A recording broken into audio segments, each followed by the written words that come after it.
Hi, Dr. Allen here. Now, while you may describe yourself as a filmmaker, never forget at the end of the day, you are in possession of the oldest form of communication in existence. You are a storyteller. And today I'm going to teach you a classic model used by storytellers for centuries, Freytag's 5-stage story structure. And to bring it to life, we'll break it down with one of the most beloved animated films of the last decade, Spider-Man Into the Spider-Verse. Yeah, so I'm going to use that as an example, okay? So let's dive in. The first step in Freytag's model is exposition.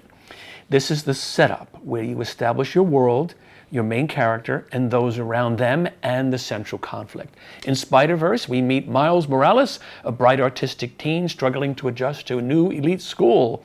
He's relatable, awkward, unsure of himself, and we're also introduced to his family, New York City, and the idea that there's already a Spider-Man out there. But something's different. There's an energy, and then Miles gets bitten. Now, this stage lays the emotional and narrative foundation. Who are we rooting for? What's the world like? Who's involved, and what's at stake? Okay? So now we move to rising action. Here's where the tension builds. Now, the conflict begins to grow. Obstacles appear. Challenges increase. The stakes get higher. For Miles, his body starts changing. He's confused, scared, and discovers now he's got spider powers. He meets the original Spider-Man, Peter Parker, who was quickly killed by Kingpin. The pressure's on.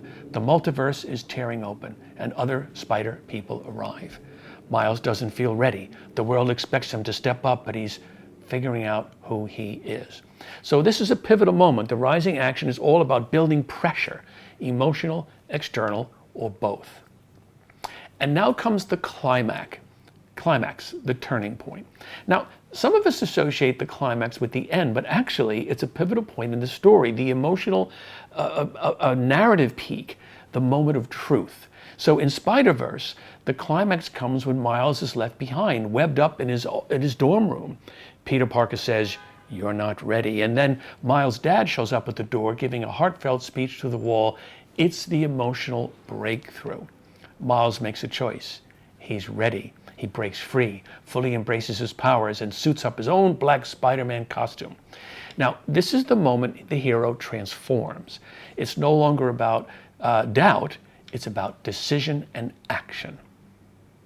Now, from here, we move to number 4, which is called the falling action, or the consequences. After the climax, we watch now the story unfold.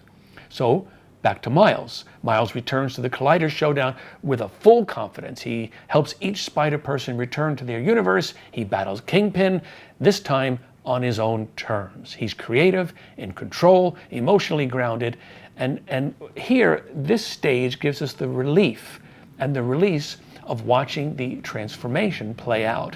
The tension now lowers, but the impact remains high. And finally, the resolution, a new normal. And finally, we arrive at essentially the ending. Miles narrates, anyone can wear the mask. He's found peace with who he is. He's Spider-Man now, but on his term. The world is still dangerous and still full of challenges, but the character has changed. And because of that, the world feels different too. So resolution isn't just about tying up plot points, it's about closing the emotional arc. So let's recap Freytag's 5 stages with Spider-Verse in mind. So exposition, meet Miles, meet the world. Everything's normal until it's not. Rising action, confusion, pressure, growing stakes, a multiverse in crisis. The climax, I'm ready. Here we see emotional breakthrough and the hero emerges. Falling action, the big battle, the plan in action, and the victory earned. And finally, resolution, new confidence, new voice, new world. Now, that's how Freytag's arc helps you tell a story that feels like a story, because structure doesn't limit your creativity. Always remember that. It frees it. So you can use a model like this to help you. Don't worry about whether things don't work out exactly, but a structure is going to help you put all the right things in all the right places. So I appreciate you watching. If you like this, please click that you like it, which I'd really appreciate. And if you really like it, subscribe. It would really help us to bring more material to help you in your filmmaking quest. Okay, bye for now.